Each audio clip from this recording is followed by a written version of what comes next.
Are you okay? What happened? I don't know, I just collapsed. Stay still, help is coming. Let's go, move! Get him in, hurry! He's in, close it! The marble floor was cold beneath her knees. She felt it instantly. That unforgiving chill cutting right through the fabric of her dress, pressing against her skin like the floor itself was trying to wake her up, remind her that this was real, that this was happening, that the man lying in front of her was not asleep. She hadn't planned to be here. She'd planned to pick up a face cream, maybe browse a shoe rack, and be home before 6. She had a glass of wine waiting. She had a report to finish. She had a life that had absolutely nothing to do with this man, this floor, or this moment. But the man in front of her, 200 pounds of muscle, tattoos crawling up his left arm in dark, elaborate ink, was dying. His chest was moving barely. His lips were slightly parted. His color was wrong in a way that made something cold settle in her stomach. And every single person around him was doing absolutely nothing. His bodyguards stood frozen. 2 of them, big men in sharp suits, just standing there, like statues wearing confusion as an outfit. One of them had his hand out, reaching toward nothing, stopped midway by some failure of nerve or knowledge or both. And the woman in the green dress, the one who'd been holding his arm 30 seconds ago like she owned him, she took 3 steps backward, not toward him, away from him. Her hands flew to her cheeks, her mouth opened. Her eyes were wide and glassy and beautiful and completely useless. 30 people in a luxury Manhattan mall, and not one of them moved, not one of them knelt, except her. Victoria Reeves pressed 2 fingers to the side of his neck, tilted his chin, and started counting. And what happened in the next 4 minutes would change both of their lives in ways neither of them could have predicted. What she didn't know yet, what she couldn't have possibly known standing in that skincare boutique with a paper bag in her hand 20 seconds earlier, was that saving this man's life was only the beginning. The real story, the one that would shake an entire family to its foundation, hadn't even started yet. And before we get into it, if you're new here, hit that subscribe button right now. We tell stories like this every single week, and trust me, you do not want to miss where this one goes. Drop a comment below and tell me something. If you had been standing in that mall, if you had been 20 feet away when that man hit the floor, would you have moved, or would you have frozen like everyone else? I genuinely want to know. Now let's get into it. Damian Russo did not walk into rooms, he arrived in them. There's a difference, and everyone who had ever been in the same space as him understood it instinctively, even if they couldn't articulate why. It was the way he carried himself, not arrogantly, not performatively, but with the settled, unhurried certainty of a man who had never once in his adult life needed to prove anything to anyone, because the proof walked in with him. He was 32 years old, and he had built, or more accurately, inherited and then dramatically expanded, one of the most quietly powerful financial empires on the East Coast. Russo Capital Group, $400 million in assets spanning real estate, private equity, and a logistics network that moved things from one city to another in ways that didn't always benefit from close scrutiny. His name appeared in Forbes. His face appeared in gossip columns beside women who looked like they belonged in galleries. And his name appeared in federal court documents on 3 separate occasions. Documents that had, on each occasion, resulted in precisely nothing. No charges, no convictions, no consequences at all. Because Damian Russo was also, depending on who you asked and how much you trusted their answer, the operating head of the Russo syndicate. It was a title he neither confirmed nor denied. It was an inheritance he'd received at 24 when his father died of a heart attack in his private study, leaving behind an empire, a family, and a set of obligations that didn't come with a manual. Damian had figured it out. He always figured things out. That was perhaps his defining characteristic. Not his money, not his face, not the tattoos that ran from his left shoulder to his wrist in an intricate cascade of dark roses, but the absolute, almost mechanical certainty with which he solved problems. Any problems. All problems. Without hesitation and without apology. That Saturday afternoon, he was at the Meridian Grand in Midtown for what any casual observer would have described as shopping. He wasn't shopping. He was conducting a meeting in the only kind of location he trusted for sensitive conversations, public spaces where nobody expected them. 3 of his associates walked with him. Marco, who had been with the family for 11 years and communicated primarily through eyebrow movements; Vincent, younger, sharper, quieter, and a third man, whose name is not important to this story. Beside Damian walked Cassandra Wren, Cassie, his girlfriend of 2 years, tall and impeccably assembled in an emerald green dress, her hand resting in the crook of his elbow with the practiced ease of a woman who had learned exactly how much of him to hold and exactly where. What none of them knew, what Damian himself had been aggressively ignoring for the better part of a week, was that his body had been sending increasingly urgent messages that he had chosen not to read. 7 days of broken sleep. Not 7 days of broken sleep. Not 7 days of restless nights and groggy mornings, sustained by espresso and the particular kind of adrenaline that only activates when everything is on fire simultaneously. A crisis in his Chicago real estate portfolio had erupted the previous Monday morning. A shipping contract had collapsed 2 days later, pulling 3 subsidiaries into a liquidity spiral he was personally managing hour by hour. A family matter, one that lived in the category of things he could not discuss with anyone, had consumed the gaps between every other emergency. His personal physician had called him twice in the last 48 hours. Damian had let both calls go to voicemail and then deleted the voicemails without listening to them. He was fine, he had told himself. He was always fine. He was not fine. It happened between the 2nd and 3rd boutique on the east corridor of the mall. One moment, Damian Russo was walking, reaching to adjust his left cufflink with his right hand, mid-sentence in a conversation with Marco about a number that needed to move by Tuesday. The next moment, his knees simply stopped working. It wasn't dramatic. It wasn't cinematic. There was no warning gasp, no slow-motion stagger, no hand reaching out for a railing that wasn't there. His knees buckled, his body tilted, and he went down the way something goes down when the structural support just vanishes. Not a fall, a collapse. Like a building that looks perfectly fine right up until the moment it isn't. He hit the polished marble floor and didn't move. Marco was the first to react, which is to say he shouted Damian's name in a voice that came out louder and more frightened than he probably intended. Vincent lunged forward, took 2 full strides toward the body on the floor, and then stopped, frozen 3 feet away with his hands extended in front of him, caught in that terrible paralysis that happens to trained, capable people when something goes wrong that their training never actually covered. What do you do when your boss, the most competent man you have ever met, is unconscious on a mall floor? What is the protocol for that? There was no protocol. There had never been a protocol, because this wasn't supposed to happen. Cassandra made a sound, a short, involuntary sound, sharp as a snapped rubber band.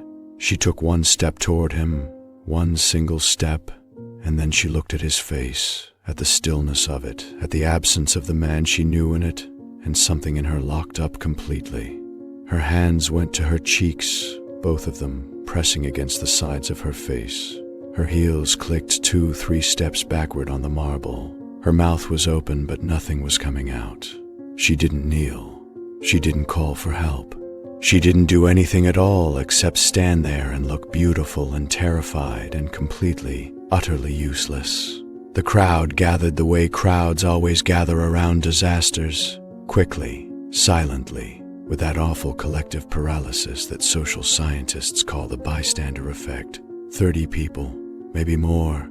A ring of witnesses with functioning hands and working phones, and not one of them moved toward the man on the floor. 20 feet away, stepping out of a skincare boutique with a small paper bag dangling from 2 fingers, Victoria Reeves heard the sound of a large body hitting a hard floor.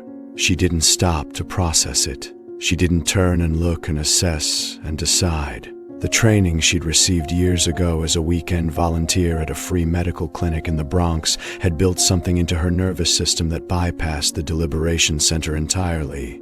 a direct line between stimulus and response that skipped the part of the brain that asks questions and went straight to the part that moves. She dropped the paper bag. She walked through the crowd, not shoving, just moving with the kind of quiet momentum that crowds instinctively make space for, and she knelt on the cold marble in her fitted red dress without a single thought about the dress, the floor, the people watching, or how this looked. 2 fingers to the side of his neck. She found a pulse immediately, weak, irregular, present. She checked his airway. She tilted his chin gently, clearing the angle. She watched his chest, shallow movement, labored, but there. She checked his color and the stillness of his face and the way his body had landed, and she ran through what she knew. Not cardiac arrest, not a seizure. But the blood pressure of this man was not where it needed to be, and if it continued dropping, the gap between where he was now and a genuinely life-threatening emergency was going to close very fast. "Call 911 right now," she said. Her voice was calm and flat and left absolutely no room for interpretation. It wasn't a suggestion. It wasn't a question. It was a command issued from a place of complete authority, and it landed that way. Nobody moved. She looked up, scanned the frozen ring of faces, found a man in a navy blue suit standing close, phone visible in his jacket pocket, eyes wide. She made direct eye contact with him and said, each word separate and precise, "You, now." He fumbled his phone out so fast he nearly dropped it. She turned back to the man on the floor. She loosened the top buttons of his collar, giving his airway more room. She placed one hand lightly on his sternum and spoke to him, not loudly, not frantically, but steadily, the way you speak to someone on a ledge, grounded, calm, present. "You're okay. I've got you. Help is coming. Stay with me. You're okay." She didn't know if he could hear her. She'd seen, twice in the clinic, the way a familiar human voice could pull someone back from the edge of unconsciousness. She wasn't going to waste the chance. Behind her, she heard a voice, thin, wavering, distant. Is he going to be? She didn't answer it. She was already pulling her own phone out with her free hand, checking the building directory, finding the nearest hospital, Lenox Hill. 4 minutes by car, if the lights cooperated. She looked up at the large man in the suit, the one who'd been standing closest to the body, the one who'd shouted the name. "Can you drive?" she asked him. He blinked. "Yes." "Then you're going to pick him up and follow me right now. Don't argue. Don't ask questions. Move." He moved. They both moved. And Victoria Reeves, a woman who had walked into that mall intending to buy moisturizer and leave quietly, found herself climbing into the back of a stranger's black SUV with her hand on that stranger's pulse, counting beats, watching his chest, keeping score in the only game that mattered right now, whether he was going to stay alive long enough to reach the hospital. The drive was 4 minutes and 22 seconds. She counted. She also talked to him the entire time. Not because she was sure he could hear, but because she'd long ago decided that in moments of uncertainty, it was always better to do more than less. She talked to him steadily, describing what was happening, telling him the hospital was close, telling him his pulse was weak but present, telling him to stay. She didn't know his name yet. She'd seen his face somewhere. She had a vague sense of recognition, the way you recognize a face you've seen in a magazine or on a business news segment without being able to place it. But she had no name, no context, nothing except his pulse under her fingers and the SUV accelerating through a yellow light. In the parking lot of Lenox Hill, as they lifted him onto a gurney and the emergency doors slid open and the controlled chaos of a hospital trauma response began to swallow him up, Damian Russo's eyes opened for exactly 3 seconds. He looked directly at her. His eyes were dark and unfocused and confused, the way eyes look when consciousness returns to a brain that doesn't yet know where it is. But then something in them steadied slightly. He looked at her. This woman in the red dress with her hand still near his collar. This stranger who had just spent 4 minutes keeping him in the world. And the confusion on his face shifted into something that she couldn't quite name.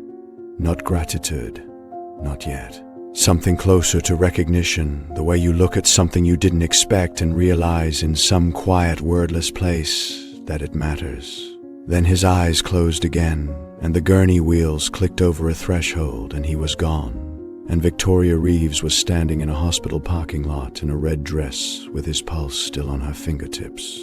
She stood there for a moment, just breathing. Then she went inside. She spoke to the attending physician. She gave a complete account of what she'd observed and what she'd done, calmly and precisely, in the practice language of someone who understood medical terminology without overclaiming expertise. She answered every question. She sat in a plastic chair in the waiting area and she waited, because the doctor had asked her to stay in case additional context was needed about the timeline of the collapse. 47 minutes later, Cassandra Wren walked through the emergency room doors. That number matters. 47 minutes. Enough time for Victoria to have ensured Damian was stable, to have spoken to the physician twice, to have confirmed that he was going to be all right. 47 minutes after a man she'd been holding onto in a mall had hit the floor. His girlfriend arrived at the hospital. Cassandra looked exactly as she had in the mall. Beautiful, composed, the kind of woman who manages to look like she's making an entrance, even when she's walking into an emergency room. She scanned the waiting area and found Victoria immediately. Something crossed her face that was hard to read. "Who are you?" she said, "and why are you here?" Victoria looked up from the chair she'd been sitting in, unhurried. "I'm the person who called 911, she said. Cassandra's jaw shifted slightly. "His people called 911 after I told them to." A silence. "You were the one kneeling over him." Cassandra's voice had dropped half a register, taken on a precision that wasn't there before. "I saw you. You were touching him." Victoria held the woman's gaze for a moment. Then, very evenly, he was unconscious and his blood pressure was dropping. "Yes, I touched him." She watched Cassandra process this, watched the grief and fear and something else, something sharper and less comfortable, move across her face. Watched her arrive at a conclusion that was easier than the truth. She turned and found a chair on the opposite side of the waiting room, pulled out her phone and made 3 calls in quick succession, each one quieter than the last, the kind of calls you make when you're managing a narrative rather than experiencing a crisis. Victoria watched her without expression and said nothing. 2 hours later, the physician came out and told them both that Damian Russo's condition was stable.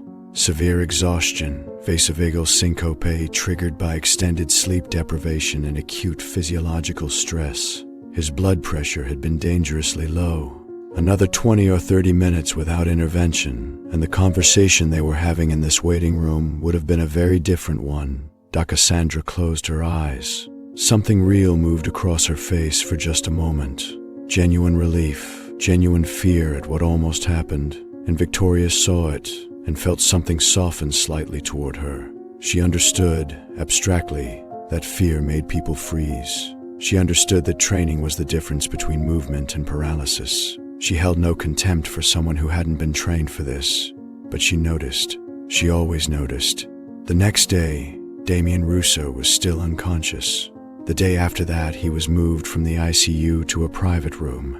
Victoria had gone home that first night, slept properly for the first time in what felt like weeks, changed out of the red dress, worked through a stack of reports that had been accumulating during her afternoon adventure, and then, in the early morning of the second day, sitting at her kitchen counter with coffee going cold beside her, found herself thinking about the 3 seconds in the parking lot, the look in his eyes, that strange, unguarded moment of recognition. She went back to the hospital. She didn't examine the impulse too carefully. She told herself it was closure. She told herself it was the same instinct that made her follow through on things. She'd started this. She needed to know the ending. She was in the elevator heading up to the 4th floor when a nurse met her at the corridor and said, "Mr. Russo is asking for the woman in the red dress." Victoria blinked. "He doesn't know my name?"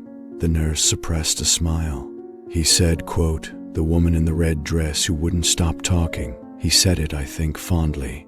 She found him propped up against pillows, Ivoline running into his left arm, monitoring equipment keeping its quiet rhythmic account of his vitals. He was diminished by the bed in the way that large, physically commanding people always are in hospital beds.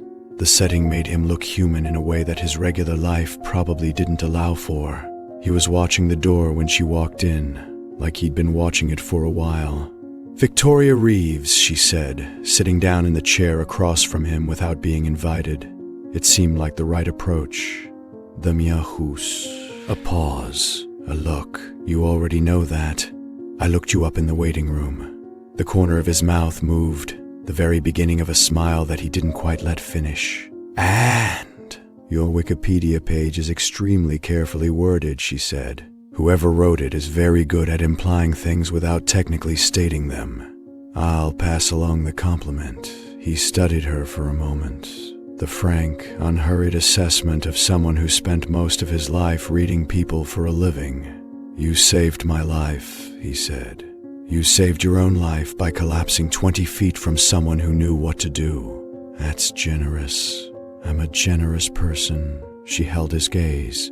"How do you feel?" "Like I slept for 2 days, which apparently I did." He looked at the window. The afternoon light was coming in at an angle.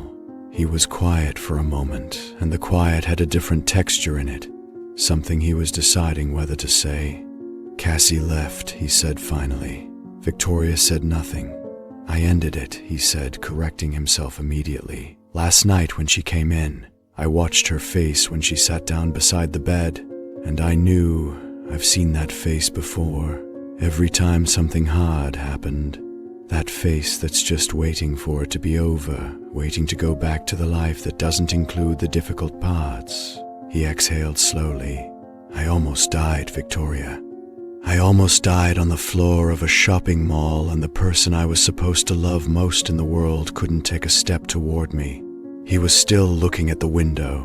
"I don't think I can forgive that. I don't think I want to." Victoria looked at the side of his face. She thought about the woman in the waiting room making those 3 phone calls, managing the narrative rather than sitting with the fear. She thought about the 47 minutes. She thought about what it must feel like to be lying in a hospital bed with that knowledge. "You don't have to explain yourself to me," she said quietly. "I know." He looked back at her. I wanted to say it out loud, to someone who actually showed up." She held his gaze for a long moment. Then she stood, picked up her jacket from the back of the chair and said, "Get some sleep, Damian. Real sleep. More than 7 days worth." "That's the plan," he said. "Good." She moved toward the door, then stopped, turned back. "One more thing. Whatever has been keeping you running at that pace, the crisis in Chicago, the shipping deal, whatever it is, I promise you it will still be there when you wake up. The difference is that if you wake up, you can actually do something about it." He stared at her. "How do you know about the Chicago deal?" She smiled slightly. "Your Wikipedia page is carefully worded," she said.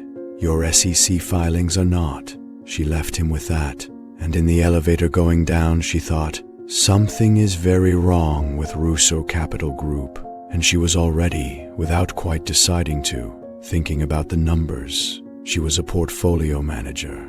Numbers were her first language, the one she'd been fluent in since she was 19 years old, and watching her mother stress over a stack of bills at the kitchen table, and deciding, with the absolute clarity of someone who refuses to accept a predetermined outcome, that this was not going to be her life. She had started with $12,000, money she'd saved from working 2 jobs simultaneously while finishing her finance degree, money that represented the sold car and the foregone vacations and the 3 years of saying no to things that she'd wanted and chosen not to have. She had turned that $12,000 into a portfolio now worth over $300 million through 9 years of what she privately called aggressive intentionality, which was her version of saying she took risks that other people were too cautious or too comfortable to take, and she took them only after she'd done the kind of homework that made the risk rational rather than reckless. She did not announce this. She did not post about it. She lived in a penthouse on the Upper West Side, not because she needed anyone to see it, but because the light came in from 2 directions and the building allowed large dogs. And she had a golden retriever named Atlas, who took up 3/4 of the bed and had strong opinions about which end of the couch was his. She wore the red dress that day because she liked the color. She had stopped into the skincare boutique because she needed face cream. She had saved a stranger's life because she'd been trained to move and nobody else was moving. That was the whole story. Until the night of the second day home, when she found herself at her desk at 2 a.m. with a glass of wine and a financial database open on the screen, typing Russo Capital Group into the search bar with the casual certainty of someone who already suspects what they're going to find, but needs to see it in writing anyway. What the database returned made her set down the wine. On the surface, Russo Capital's financials were beautiful. Clean balance sheets, conservative reported leverage, quarterly statements that would satisfy any institutional investor looking for a 15-second overview. Beautiful. She had met enough beautiful balance sheets in her career to know exactly what they were hiding. She started pulling the subsidiary filings, the quarterly amendments buried in the footnotes, the debt restructuring disclosures that most analysts skipped because they were tedious and technical, and, if you weren't looking specifically for what was wrong, easy to overlook. She wasn't looking for what was wrong, but she found it anyway, because she always found it. $280 million in outstanding commercial debt, 3 major refinancing windows, 2 already closing, 1 closed, with lenders who were not, based on the preliminary default language tucked into a footnote on page 47 of a quarterly amendment filed 6 months ago, particularly patient. A Chicago real estate portfolio that had lost 22% of its assessed value in 18 months against a market that was declining and showed no credible sign of reversing. A silent investment partner, an offshore entity that she traced through 3 layers of corporate structure before she found the name she was looking for, that had quietly begun liquidating its position over the past 90 days. Russo Capital Group, the gleaming $400 million empire that appeared in Forbes and gossip columns and carefully worded Wikipedia pages, was 8 months from insolvency. She sat with that for a while. The wine stayed where she'd put it. She picked up her phone. Atlas lifted his head from the end of the couch, looked at her, decided the situation did not require his intervention, and went back to sleep. She picked up her phone.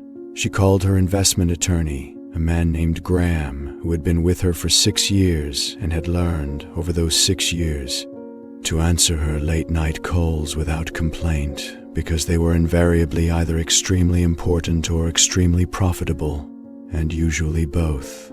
"I want to acquire a majority stake in Russo Capital Group," she said, when he picked up on the 3rd ring. Quietly, "multiple acquisition vehicles. My name stays out of it until I decide otherwise." There was a silence on the other end that she recognized, the silence of a man doing math in real time. "Victoria Russo Capital is the debt structure alone. I've read the filings, Graham. All of them, including the ones you'd have to actually look for." She got up and walked to the window, looking out at the city. The debt can be restructured. The Chicago portfolio can be managed. The company itself has solid bones under the bad decisions. And I know the CEO. I've seen him under the worst kind of pressure, and he doesn't break. She paused. "Start with 120 million, and get me a seat at the table."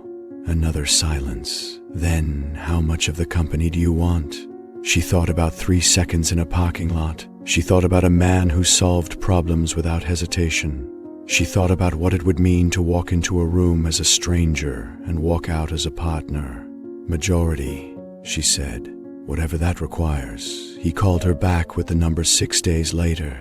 72% of Russo Capital Group's outstanding shares, acquired through 5 separate vehicles over 3 weeks, at a total expenditure of $160 million across the initial position and 2 subsequent purchases. She was now the largest shareholder of a company whose CEO had no idea she existed in that capacity. She was thinking about how to handle that when Damian called her on a Thursday afternoon. His voice was different from the hospital. Quieter, more like a person and less like a persona. "My grandmother wants to meet you," he said. "She's very direct about these things. She says it would be disrespectful not to thank you properly. Dinner, Sunday evening at the house." "You've already thanked me," Victoria said. "My grandmother considers a text message to be the digital equivalent of a post-it note on someone's door," he said. "It does not constitute a proper gesture." She smiled at the ceiling. "What time?" "7. And a pause. "The kind where someone is deciding how honest to be. Fair warning. My family is a complicated situation. I want you to know that you don't have to come. I'll understand." "Damian," she said. "Yeah, I manage a $300 million portfolio. I negotiate with people who've been trying to intimidate me since before I was old enough to vote. I think I can handle Sunday dinner." He laughed, a real laugh, short and unguarded, the kind that escaped before he could catch it. "Sunday at 7, he said. "Sunday at 7, she agreed. She couldn't have known what was waiting for her at that table. Nobody could have. But she did know, as she hung up the phone, that she was walking into that house carrying information that would change the entire dynamic of the room, and she'd decided, with the quiet precision she brought to every strategic decision, exactly when she was going to use it. The Russo estate on the Upper East Side was everything she had expected, and nothing she hadn't. Limestone facade, iron gate, a housekeeper who opened the door before she reached the top step, fresh flowers in the foyer, arranged with the kind of casual grandeur that announces old money without trying to. Damian met her at the entrance. Dark blazer, no tie. The particular kind of effortlessly well put together that required significant effort, and something passed across his face when he saw her that he controlled almost immediately. The red dress again. Different cut, same color. She had chosen it deliberately. "You came," he said. "I said I would," she replied. He walked her to the dining room, and that was when the temperature of the house dropped about 15 degrees. The table was long and set with precision, crystal, silver, white linen that had been ironed to a crease sharp enough to use for paper cuts. 4 people were already seated when they entered. Eleanor Russo sat at the head. Damian's mother, a woman in her late 50s who wore elegance the way some people wore armor, with equal parts beauty and intention.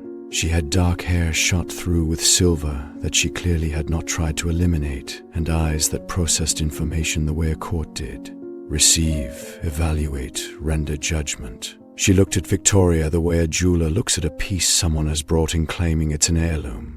"So," she said, before Damian had finished the sentence he'd started to introduce them. "You're the nurse." Victoria smiled pleasantly. Not the smile she gave people she liked. The other one, the patient one. "I'm not a nurse. I'm a volunteer EMT and a portfolio manager." Elena's expression didn't change. She said, and picked up her wine and put into that single sound the weight of an entire opinion delivered with maximum efficiency. Bianca arrived 8 minutes later, phone in hand, sliding into her chair with the practiced carelessness of a 26-year-old who had never once in her life been required to be anywhere on time. She looked Victoria over the way someone looks at a display they haven't decided yet whether to touch. "That dress," she said, "is very red." "It is," Victoria agreed. "I like red. It's bold. That's the point." Marco was at the far end of the table, and he and the other associate, whose name she never learned, were politely attentive in the way of men who had been specifically instructed to behave and were making a visible effort. The 6th seat, across from Damian, was empty. The dinner began. It was beautifully cooked and deeply uncomfortable. Elena asked about her family with the precise courtesy of someone gathering intelligence. When Victoria answered honestly, middle-class upbringing, a mother who worked 2 jobs, a father who had left when she was 7 and whom she hadn't seen since. She watched Elena's expression settle into something that wanted to be pity, but was actually condescension, wearing a sympathetic expression. Bianca asked how she and Damian had met properly, and Victoria told the story of the collapse with the same calm directness she brought to everything. When she finished, Bianca said, "So you're basically a stranger who happened to be nearby." "I'm the stranger who happened to know what to do," Victoria said. "Yes, right." Bianca looked at her phone under the table with the subtlety of someone who thought they were invisible. Damian redirected the conversation. He was good at it. She could see the effort it cost him, the constant diplomatic navigation of a man managing his own family like a live negotiation. And she found herself watching him do it and thinking, this is what he does every day. This is the version of problem solving that doesn't appear in the SEC filings. She was watching him manage his sister's third-pointed comment about the nature of Victoria's connection to the family, when Marco, from the far end of the table, said something quiet to the man beside him. The table was not as wide as Marco had apparently calculated, and Victoria's hearing had always been better than people expected. "She's here because she thinks she can get something out of this," he said. Low, confident, private. Women like her always have an angle. The table went quiet. The specific kind of quiet that means everyone heard and no one knows what to do. Damian's jaw tightened in a way that was very controlled and therefore more frightening than if it hadn't been. And then, before anyone spoke, a voice came from the sixth chair. She had been so quiet that Victoria had almost forgotten she was there. Nonna Gabriella, 81 years old, 5 feet tall in shoes maybe. A woman who had built the Russo family's initial fortune from a 2-bedroom apartment in Queens in 1968, working beside her husband until there was enough, then working alone when there wasn't a husband anymore, raising 3 children and watching them make the empire larger and more complicated than she had, perhaps, intended. She had survived her husband. She had survived 2 business partners who had tried to cut her out and deeply regretted it afterward. She had outlived at least 6 people who had, at various points, underestimated her. She had not said a single word during the entire dinner up to this point. She'd been watching in the way of someone who has been watching people long enough to see past the surface layer on the first look. She set her fork down, the sound of silverware on porcelain. Small, precise, final, silenced the room completely. "Marco," she said, soft. The voice of someone who has never once in her life needed to raise it to be heard. "You will apologize to our guest." Marco blinked. Nah, only you will apologize now, or you will leave this table and absent yourself from the family's business affairs for the next 30 days. Choose quickly, please. The food is getting cold. The apology came very quickly. It was thorough and slightly frantic, and everyone at the table watched it happen in a collective held breath. Then Nonna Gabriella turned to Victoria, and her face was entirely different.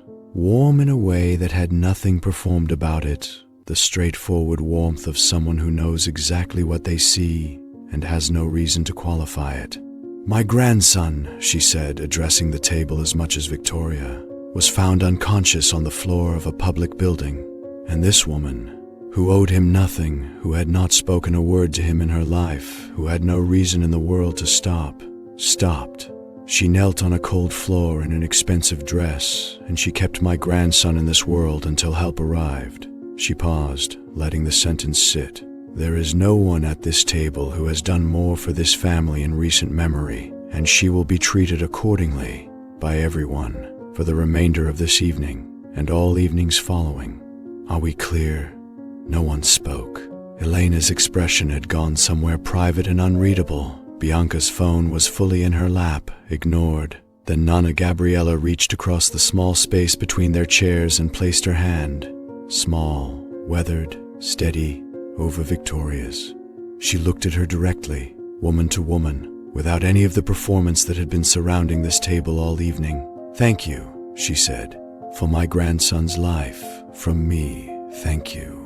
Victoria felt her throat tighten in a way that surprised her completely. She was not, by nature, a woman who was easily moved. She had built her entire professional life on the ability to stay level while things burned around her. But there was something about the absolute sincerity of this small, fierce, 81-year-old woman that bypassed every defense she had and landed somewhere direct and deep. She pressed the old woman's hand gently and said, He was worth stopping for.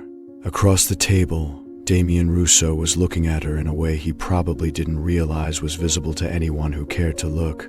The table found its footing again after that. Quieter, more careful, the hostilities reduced to the background noise level of discomfort rather than active aggression. Bianca asked a question about Victoria's work that was genuinely curious rather than pointed. Elena asked about her investment strategy and listened to the answer with the attention of someone whose relationship with money was as fundamental as breathing. And then, over dessert, Elena set down her spoon and said, in a tone that managed to be perfectly gracious and perfectly pointed simultaneously, "I suppose we should discuss what comes next, your involvement with our family." Victoria looked up. "You've been generous," Elena continued.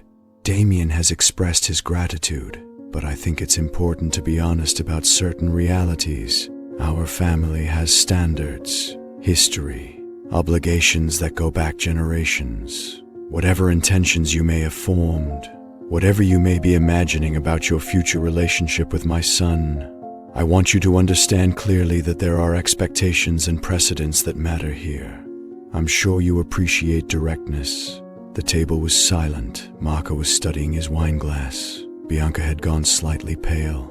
Damian had opened his mouth, and Victoria could see from the set of his shoulders exactly what he was about to say, and she made a very small gesture with her hand, almost invisible, and he stopped. "You're right," Victoria said. "We should talk about what comes next." She said it so evenly, so without temperature, that Elena blinked. Victoria reached into the small clutch beside her chair. She withdrew a single document, folded in thirds, clean, unadorned, and placed it on the table in front of Damian. She slid it forward with 2 fingers. He looked at it, picked it up, unfolded it. She watched his face as he read the first paragraph. She watched the stillness settle into him, the particular kind of stillness that happens to people who process information very fast and have just encountered something they were not remotely prepared for. "Victoria," he said. His voice was different. "What is this?" "It's a summary of my current position in Russo Capital Group," she said.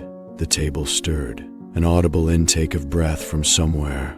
She couldn't tell where. "As of last Friday, I hold 72% of Russo Capital Group's outstanding shares, acquired over the past 3 weeks through 5 separate acquisition vehicles. I'm your majority shareholder, Damian. I own your company." She kept her voice level and her gaze direct. She wasn't performing this. She wasn't gloating. She was delivering information, the way she always delivered information, cleanly, accurately, without embellishment. The silence that followed genuinely lasted, stretched across the room like something physical, for 5 full seconds. Elena Russo was staring at the document as though it had materialized through some form of sorcery. Her face was doing something complicated and private that she was clearly working to control. Bianca's mouth was open, not slightly. Open. Marco had gone the color of old chalk, and Nana Gabriella, at the far end of the table, made a sound, small, quiet. The sound of a woman who has spent 81 years watching people underestimate the wrong person and is profoundly, deeply unsurprised by what happens next. It was, unmistakably, a laugh. Damian set the document down. He was still reading the numbers. She could see his eyes moving, and then he looked up at her and said, just that one word, "Why?" It wasn't accusatory. It wasn't frightened. It was the question of a man who needed to understand something completely. "Because your company was 8 months from insolvency without intervention," she said. "Because I read the filings and I understood the debt structure, and I knew it could be fixed if someone with the capital and the patience got ahead of it. Because I've sat across from enough sinking ships to know which ones are worth pulling out of the water." She held his gaze. "And because you are worth saving." The first time and the second time, nobody spoke. The chandeliers above them were very bright. Somewhere in the kitchen, a clock ticked. Eleanor recovered first because Elena was the kind of woman who recovered first. She straightened slightly, looked at the document with the careful expression of someone recalibrating in real time. "This was executed over 3 weeks," she said. Starting the night of the second day after the collapse, Victoria said. I read the filings that evening. You read our subsidiary filings, Elena said, and there was something in her voice that was not quite the contempt that had been there an hour ago. Something closer to assessment. While my son was in the hospital, I read your subsidiary filings while your son was recovering, yes. I thought about it for a day. Then I made a decision. She paused. I generally don't take long to make decisions when the answer is clear. Damian was looking at her the way he'd looked at her in the parking lot. That same quality of recognition, of seeing something he hadn't expected and understanding, somehow, that it mattered. The dinner ended shortly after. Not awkwardly, more with the quiet acknowledgement of a room that had reached its capacity for revelations in a single evening and needed to process. Elena excused herself with the controlled dignity of a woman running a full internal crisis management operation behind composed eyes. Bianca left without the calculated grace of her entrance. Marco was gone before the goodbyes were fully complete. Donna Gabriella walked around the table, slow and steady, and took both of Victoria's hands. She didn't say anything this time. She just held them for a moment. A small, warm, deliberate grip, and then allowed the housekeeper to guide her toward the sitting room. Damian walked Victoria to the door. They stood in the foyer in the particular quiet of a space where something large had just moved through and rearranged everything. You could have told me, he said. I know. Before the dinner, when we spoke on the phone, I know. She looked at him steadily. But then I wouldn't have seen how your family treats someone they think has nothing. And that information, Damian, that is something I needed. He studied her for a long moment. The foyer light caught the angles of his face and the ink of the roses on his left arm. What are you going to do with it? He asked. I'm going to help you restructure your debt and stabilize your company, she said. And I'm going to remember exactly how that table looked at me tonight every time I sit at it going forward, because I intend to sit at it again. Something shifted in his expression. Not quite a smile, something more considered. Is that a business position or a personal one? Both, she said. I'm a portfolio manager. I like to diversify. She walked out into the evening air of the Upper East Side, and she didn't look back, and she didn't need to. She already knew what she'd find if she did. The calls started 2 days later. His CFO first, then the legal team, formal and structured and professional. The mechanics of a majority shareholder relationship beginning to take shape in the way of things that have been set in motion and can no longer be stopped. Then Damian himself, initially in the same register, organized and transactional, going through the debt restructuring timeline with the focus of a man who understood that his company's survival was now, in the most literal sense, in someone else's hands. But the calls ran long. They ran 2, 3, 4 hours. And somewhere in the architecture of those hours, the conversation stopped being about refinancing windows and became about other things entirely. His father's death and what it had felt like to inherit an empire at 24, when he'd expected another decade before he'd have to be ready. The particular isolation of being at the top of a structure where everyone beneath you needed something from you, and no one above you existed anymore. The way he hadn't slept properly in 2 years. Not 7 days the way that had almost killed him, but the regular chronic deprivation of a man whose brain didn't fully quiet even at 3 a.m. Victoria listened.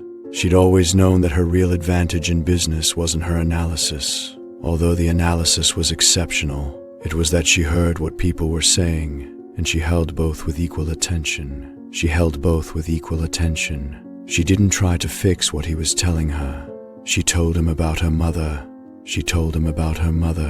About growing up in a house where money meant stress, and stress meant silence, and silence meant she needed to find another way to live. About the 2 jobs, and the sold car, and the $12,000 that had been, for her, not just a financial starting point, but a declaration of intent, a refusal of the narrative she'd been handed. You built all of this, he said once. Late in a call that had started at 8 and was approaching midnight, because you were afraid of what things looked like without it. Yes, she said. without defensiveness. And because I loved the work, and because I'm genuinely very good at it. Yeah, he said, I can see that. Elena called on a Wednesday. The conversation was brief and carefully navigated, stripped of the contempt that had been in the dining room, replaced by something more like the baseline caution of a woman renegotiating her understanding of a situation. She said she'd like to be included in the legal discussions going forward. Victoria said her door was open. It wasn't forgiveness, and it wasn't warmth. But it was the beginning of something that might eventually become respect, and respect, in Victoria's experience, was more durable than warmth anyway. Bianca sent a text at 11 on a Thursday night. It said, "Lol, okay, I looked you up. Your portfolio is actually insane. Also sorry about the dress comment." Victoria looked at it for a moment. Then she replied, "Red was always going to be the right choice." 3 weeks after the dinner, they met for a meal that was not a business meeting and was not preceded by a phone call and was not at the Russo estate, a small restaurant on the west side that she'd been going to for 5 years, the kind of place that was difficult to get a reservation at precisely because it didn't try to be difficult. She'd chosen it because the food was honest and the lighting was good and the tables were spaced far enough apart that a conversation could breathe. He was there when she arrived, 10 minutes early. She noticed that immediately, the particular meaning of a man like Damian Russo, who had people waiting for him everywhere, arriving 10 minutes early to somewhere. They talked for 4 hours. The food came and was excellent and went largely unnoticed. The restaurant got quieter around them as the evening emptied out and they kept talking. And at some point past midnight, in the particular intimacy of a late table in an almost empty room, he said something that she would write down in her journal when she got home. He said, "The night I collapsed, I remember 3 seconds of consciousness before I was fully out. I was in your car. I could hear your voice. I couldn't understand the words, but I could hear the tone of it. And the thing I felt, it wasn't fear. That surprised me. I felt fear. I know what it is, what it does. What I felt was safe." He paused. He looked at the table for a moment. "I've spent my entire adult life being the person who handles everything. I don't have a lot of experience being handled. I think I liked it." The table was quiet. Outside, the city was doing what the city always does, continuous, indifferent, alive. She looked at him for a long moment. Then she said, "You are a lot of work, Damian Russo." "Yes," he agreed. "Your family is a lot of work. Undeniably, your company, as it turns out, is a truly significant amount of work. I've been told." She smiled. "It was a real one, not the patient one, not the strategic one. Victual one. Good thing," she said, "that I like work." He looked at her the way he'd looked at her in the parking lot, in the hospital room, across the dinner table. That same quality, that same recognition. And this time neither of them looked away. "Here's what I want you to hold on to from this story. Victoria Reeves didn't kneel on that floor because she knew who Damian Russo was. She didn't acquire 72% of his company because she wanted access to his world. She didn't sit through that dinner, through every small hostility and careful cruelty, because she needed anyone at that table to validate her presence. She did every single thing she did because she trusted herself, her instincts, her training, her capacity to read a situation and respond to it clearly, without noise. She knew what to do in a crisis because she prepared for it. She knew what to do with a broken balance sheet because she'd seen hundreds of them. And she knew exactly when to set a document on a table because she understood, with the precision that defined everything she did, that timing was the difference between information and impact. The people who looked at her across that table and saw a stranger with nothing to offer, they had no idea. They had no idea that the woman they were sizing up, the woman whose dress they'd commented on and whose origins they'd catalogued with quiet condescension, was already the most consequential person in the room, had been the entire time. That is the thing about underestimating someone. It is never the person you underestimate who pays the price. Russo Capital Group restructured its debt over the following 6 months. The Chicago portfolio was stabilized through a combination of strategic divestment and targeted reinvestment that Victoria managed personally, and the company posted its first profitable quarter in 3 years, 8 months after the dinner where everything changed. Eleanor Russo joined the board's oversight committee and approached the role with the same focused intensity she brought to everything. She and Victoria did not become friends, but they became something more useful. Professionals who respected each other's intelligence and kept their word. Nana Gabriella was there for that first profitable quarter. She reportedly cried, and when asked about it, denied it completely, which everyone who knew her found entirely in character. Victoria kept her 72%. She also kept the red dress, and Damian Russo, the man who had spent his entire adult life handling every crisis, carrying every weight, solving every problem alone, let someone in. For the first time, whether that turned out to be a business decision or a personal one, she'd already given the answer. She liked to diversify. If this story moved something in you, if you found yourself in Victoria's corner the moment she dropped that paper bag and moved, then you're exactly where you belong. Subscribe to this channel right now so you never miss a story, because we post every week, and this is the kind of content you don't want to find out about 3 months late from someone else. If Victoria earned it, hit the like button. It genuinely helps this channel reach the people who need these stories. And drop a comment. I want to know, what was the moment that got you? Was it the floor of the mall? Was it the document at the dinner table? Or was it the 10 minutes early? The tiny detail that said everything without saying anything at all. I read every comment, every single one. I'll see you in the next story.